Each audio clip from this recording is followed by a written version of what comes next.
नमो बुद्धाय, जय भीम सभी को। आइए हम परमात्मा को पहले महाअभिवादन करते हैं।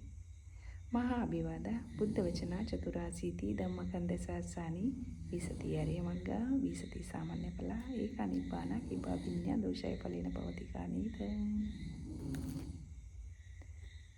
अब मैं जो बोल रही हूँ वो सारा जो है वो थाई या फिर पाली में है। तो हमने कहा कि विशति आर्यमग्गा विशति सामान्य फला एक अनिबाना की बाबिन्या दोषाय फलेन भवति कानित। इसका मतलब है कि हमें 20 मार्ग जो आर्य पुग्गलों के हैं और 20 फल जो आर्य पुग्गलों के हैं वो इसी जन्म में, इसी पवित्र काल यानी हमारे जब पटिसंधि होती है तो च्युति तक यानी हमारा मरण तक जो काल होता है उसे बोलते हैं पवित्र काल। इस काल में हमें निब्बान की प्राप्ति हो, ये हम संकल्प करते हैं इसमें। तो भगवंत ने बताए हुए जो मार्ग है वो मार्ग पर चलने से हमें इस दुख से मुक्तता मिलती है।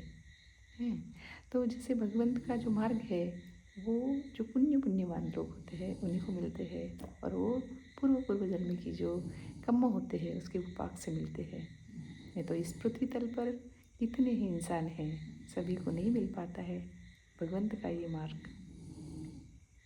तो एक बार भगवंत ने अपने भिक्षु संघों को पूछा, अपनी छोटी सी एक मिट्टी के कण लेकर अपने नाखून पे रख के पूछा कि बंतो, ये जो मेरे नाखून पे मिट्टी का कण है वो ज़्यादा है या पृथ्वी पर की मिट्टी ज़्यादा है?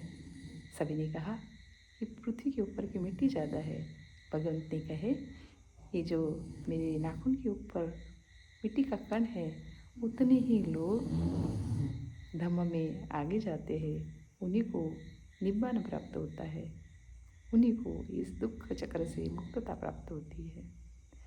तो ये बहुत गहन धम्म है भगवंत का और वो उन्हीं को मिलता है जो इस बुद्ध शासन में हमेशा आते हैं और जो खुद को इस दुख से मुक्त करना चाहते हैं।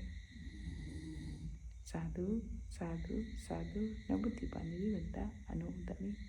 आइए हम भी इस दुख चक्र से मुक्त होने की कोशिश करें, हम भी इसी अष्टांगिक मार्ग पर चले जो भगवंत ने हमें दिया हुआ है। उसी के लिए हमको पहले 10 पुण्य क्रियावत्तु करनी होती है, 10 कुशल कर्मों पर चलना होता है, 10 हमारी पारमिताएं पूर्ण करनी होती है। वर्तमान, भविष्य और भूतकाल की ये 30 90 पूर्ण पारमिताएं और कुशल कर्मपत्र और 30 जो पुण्य क्रियावत्तु है पूर्ण करने के बाद ही हमारा प्रवेश ये लोकोत्तरा में होता है। लोकोत्तर यानी आर्य पुग्गलों की भूमि, जिसमें सोतापन्न, सगदागामी, अनागामी, अरहंत होते हैं। आइए हमें इसी मार्ग को चुने और अपना ये दुख से मुक्तता करवाए। साधु साधु साधु नमो द्वीपानिधि वंदा अनुमोदामि।